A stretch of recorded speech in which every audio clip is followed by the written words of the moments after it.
Hello, friends. Here we are, National Poetry Month, and I'm reading example poems to you from the women poets who come to my workshops.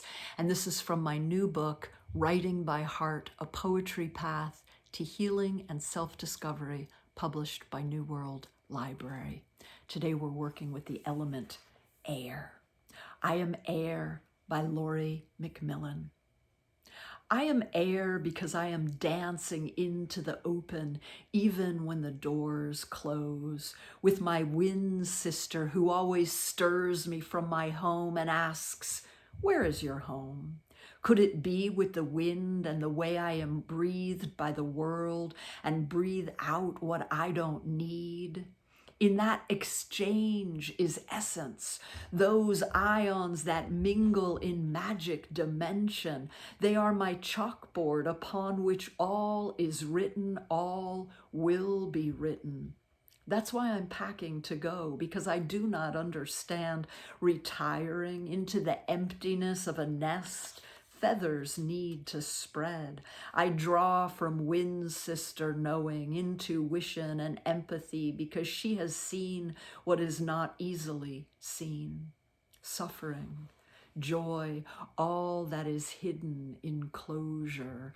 The way I surround everything, fill the room, invisible strength, full of pressure.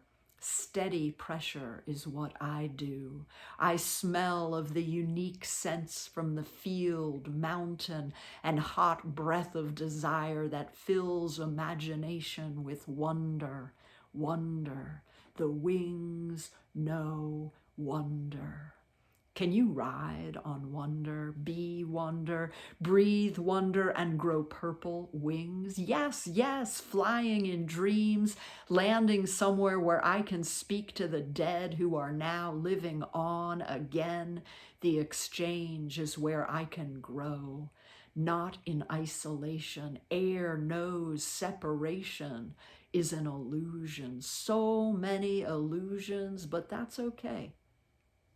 Picture riding on the magic carpet into a castle without doors or windows, because the air is all in and all out at the same time, all one. Imagine how light you can be through imagination, like breathing the air at a waterfall, this soul place of yours where the wings are made. Imagine yourself wearing a new set of wings. They are made of lace and memories and a sky blue shelter in the air. There's no place you cannot go. Go with me. I Am Air by Laurie McMillan. Writing by Heart. Have an amazing day. See you tomorrow.